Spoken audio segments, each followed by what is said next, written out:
the ribbon lab. This one, I had this ribbon, I had this fabric, I wanted to see if this would work.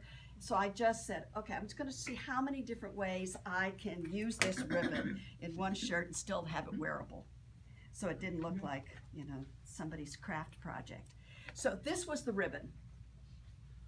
And I wouldn't use this ribbon again like this because it's very rayon, there's not enough pliability in it, but it was good for the project. It was hard to get this to look decent, and it really doesn't look great, but it's partly because this is just bulky.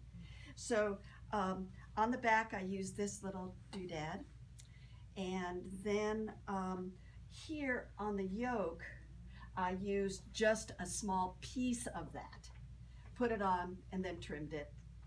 Remember that any time you are sewing a shirt that is light colored, your seams become part of the design because you can see them.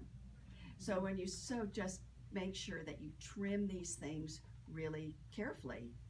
And I usually favor using at least a 1/2 or a 5/8 inch seam, and then I trim it down. A lot of, and I see there's good reason for this, for putting collars on and collar bands. Oftentimes it's recommended that you cut these at a 1/4 inch to sew them on. I don't, because I don't feel like I get a good seam. So I use 5/8 or a 1/2, and then I trim it to whatever I want it to be. So, but it's what works best for you. I'm not somebody who says never do this. Try it. I mean, you can always screw it up, right? So try it. So I did that. Then I saw this really fun treatment. So then I'll talk about that in a minute. What I discovered when I did this is that this is not a good place to put buttonholes. You can't really do buttonholes in here, which doesn't really matter because I'm going to wear the cuff back anyway. So, but I didn't want to have a cuff with no buttonhole. So I put a little tab there. So that was a little tab. So I put a little tab there, and so I don't ever button it, but it's there, which I think turned out to be a nice little treatment. But I saw this little flange thing on a Brooks Brothers shirt. This is just this little flange. It's just a little folded piece of fabric. It's like a piping on the inside. Oh, okay. And I call a piping without piping a flange. Oh, okay. I don't know if that's exactly. Some people call it flat piping, but I think of piping has something in it. So yeah, so I just sort of slipped that in there, and that turned out to be kind of a fun little treatment. And then it went with the hem. Now, stitching is one of your other great opportunities for design. You have to use edge stitching. Edge stitching is right along the edge because it's what holds all those layers together. And in this shirt here, I used edge stitching right here on the edge of all these seams. So and then I did edge stitching here around the sleeves. On some of these shirts, I have both edge stitching and I have top stitching. Top stitching I think of as a 1/4 in or thereabouts, and edge stitching right on the edge. And this one has both. This has both. And I use the same color. If you're really glutton for punishment, try a contrast, but you better be straight. And but after you've had 2 glasses of wine, because it can look terrible. Honestly, it could just give your shirt away immediately. So, but it's beautiful. If you can do it, it's absolutely beautiful. The other thing too about fabrics like this is how you choose to use the pattern makes a huge difference. And so the big debate here for me was what to put down the front. And that you have to make a decision before you cut. And so I decided to put this lotus thing down the front, and then everything else fell from there. But you can, there's lots of different ways. I could have done it some other way, but that's part of it. Now, in the frame of stitching, most all of us have these machines that have I don't know, what do they call them? Heirloom stitches? Is that what they call them? this is a linen shirt that has been worn and washed and worn and washed a lot. And this is I don't know, it's a hem stitch. Call these hem stitches. You do them with a wing needle, but you can see that picks up the light. And they work only on loose woven fabrics. And this is just straight sewing down the length with wing needle and rayon embroidery thread is what I used. So you could just make some samples, and it took me about 5 or 6 different samples to figure this out. But it's really, I think it's a really beautiful, sophisticated treatment, really sophisticated. And then I got this little monogram and monogrammed it on, and then put the pocket on. Trisha's going to be my mentor. I don't have enough guts just to do it on the shirt.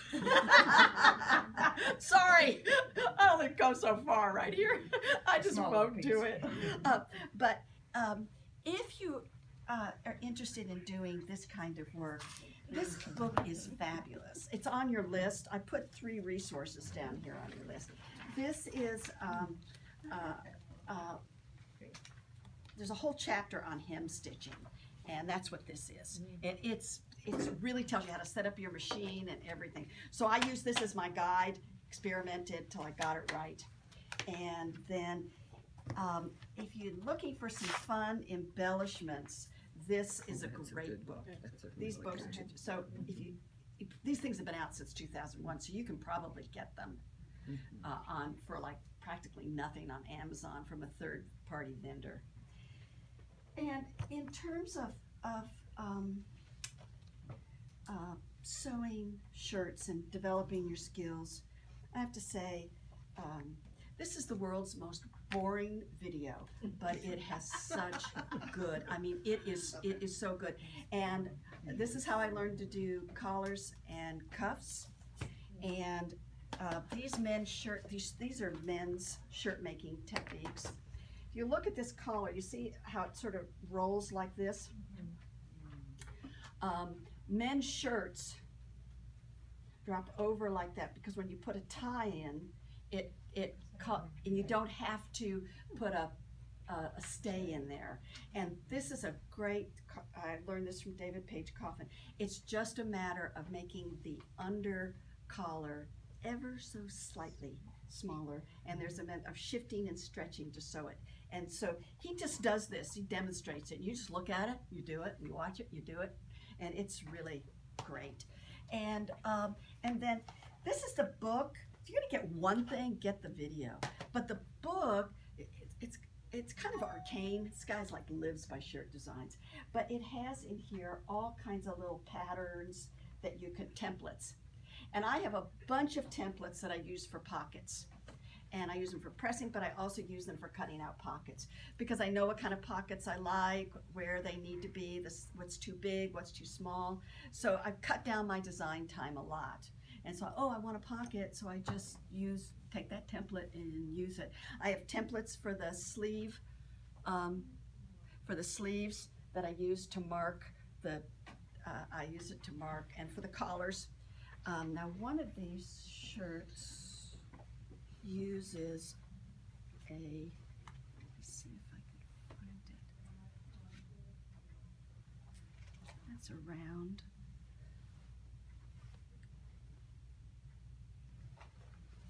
There's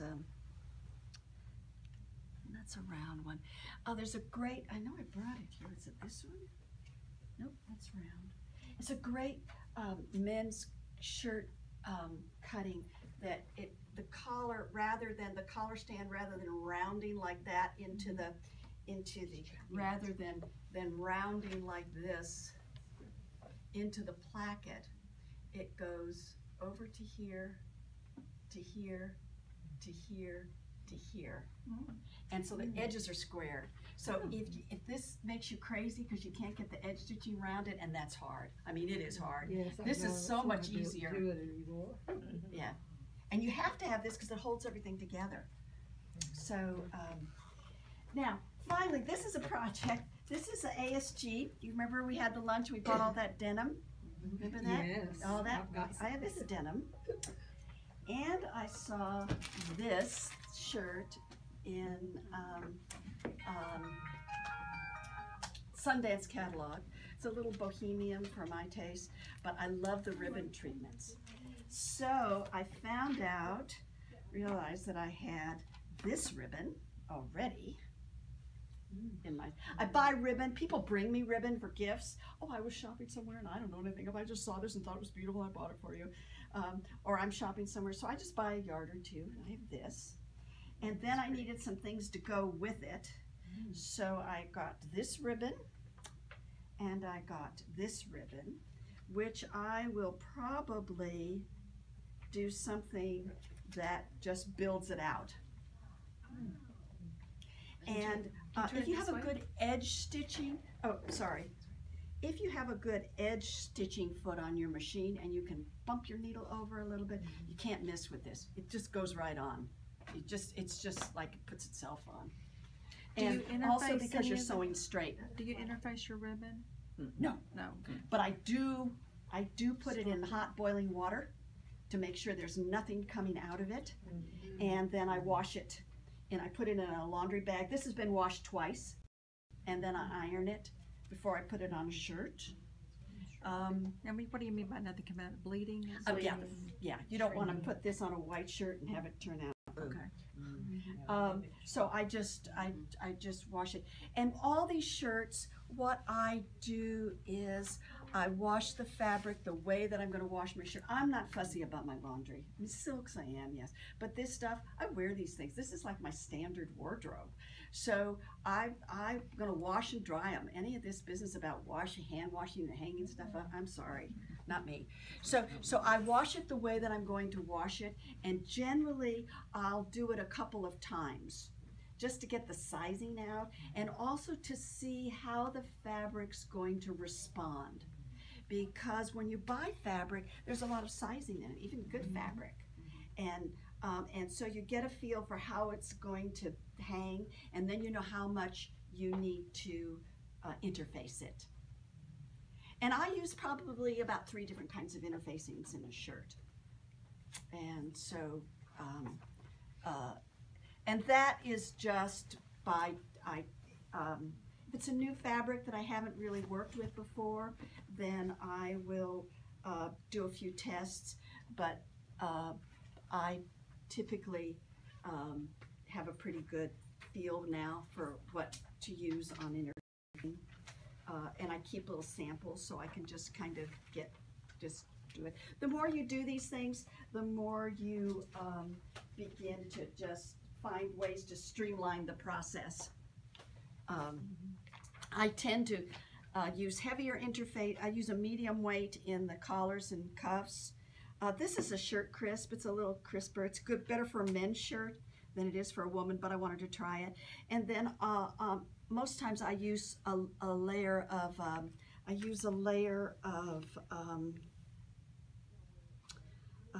on each layer of lightweight interfacing in the placket because I don't want it to bulge out. Now finally, in terms of your own shirt making, it's nice if you can decide on a signature detail. It can be anything. This has become my signature. Thanks for reminding me to talk about that. This has become my little signature detail, and they are on almost all of my shirts. This one I did in ribbon. And I did this because I realized that when I was doing the hem, I had bias binding left over. And I went, oh, so I'll just put it on the outside because I wear my shirts out. And so you can have a nice little treatment like that. So you can put in your pockets, here's one, this one here is it's a kind of a hint of what's hiding underneath. I like that idea. But you can also put like a little loop, right, a little thing right here. And so you know, find a little signature treatment for yourself and make it consistent on your shirts. It could be that the bottom two buttons on a shirt, the very bottom two buttons on your shirt are in a contrasting color. So, you know, this is just one little idea. Yeah.